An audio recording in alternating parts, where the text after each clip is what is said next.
Warning, this video contains adult content not suitable for children. Adult cartoons are a dime a dozen nowadays, but for every Family Guy clone that aired on TV, there are countless other shows that have never made it past their pilot episode. Some of them end up forgotten and banished into the realms of obscurity, never to resurface ever again. And that's the way the news goes. With so many shows that could have been but never were, I always find it interesting when I come across a piece of rare media such as the one that I have with me today, even though this one is made by some pretty shady people. This is a 6-minute long adult animated TV show pilot called Players that was made back in 1999 and was meant to be pitched to executives. There is very little to no information that I could find on the internet surrounding this pilot, with the only info I have being from Reddit user u/Doodlebug, who made a post about it on r/lostmedia. According to Doodlebug, a user by the name of NPC first posted about it on the Lost Media Discord server, as he had come across the pilot at a thrift store. Grabbing the interest of Doodlebug, he contacted an animator connected to the film named Todd Perry of Max Inc. Cafe, who shared a digital copy of the pilot. The pilot was conceived and produced by Joe Francis of Mantra Entertainment, a softcore porn company known for their show Girls Gone Wild.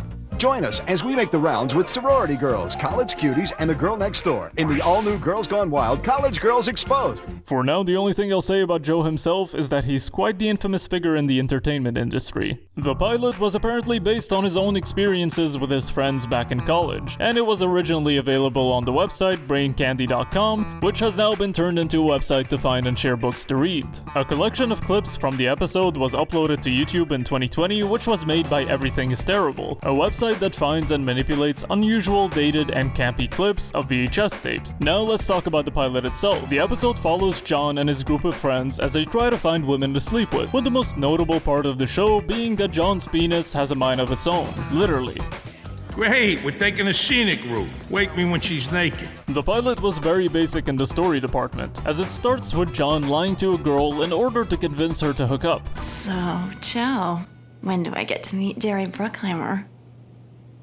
Who? Don't look at me, Swifty. I'm off the clock. We are later introduced to his group of douchebag friends, each with their own quirks. Pretty boy, horn dog, definite alcoholic. A few raunchy jokes are thrown in. Grandmama? Oh, your ancestors must be very proud. A group of girls equally as trash show up. They all crash a beach house that the boys pretend is theirs, and in the end get chased off the property by guard dogs. Keep moving, genius. Cujo here thinks I'm a milk bowl.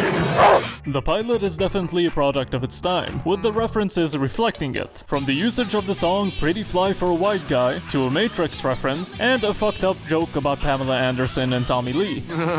Now you see that, lover? If Eddie here trained you, I wouldn't have to throw you down the stairs. Oh, baby.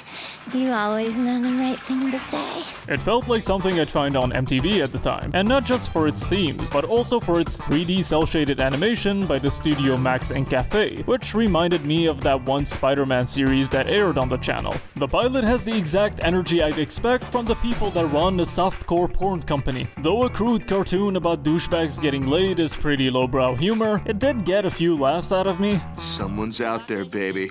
Cut the dogs loose. The attack dogs.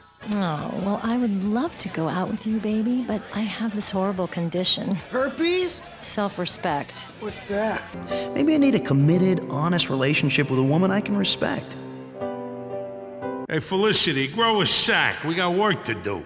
It was the best documentary I've ever seen about female circumcision. Which, by the way, I'm totally against. However, the people behind the pilot are just as problematic as the characters in the show, if not more, as Joe has a history of alleged sex crimes and abuse. Seriously, I was planning to try and get in contact with him to ask him more about the making of the pilot, but after researching him I was like, never mind. So, a full series of a character chasing women that's based on himself would have definitely aged horribly. Anyways, if you want to check out this pilot in its entirety for whatever reason, it's on archive.org. So yeah, this video is pretty short in comparison to my other stuff, but that's all I had to say for this one. If you liked what you saw and would like to see more, then make sure to like, comment, share, and subscribe. Bruh.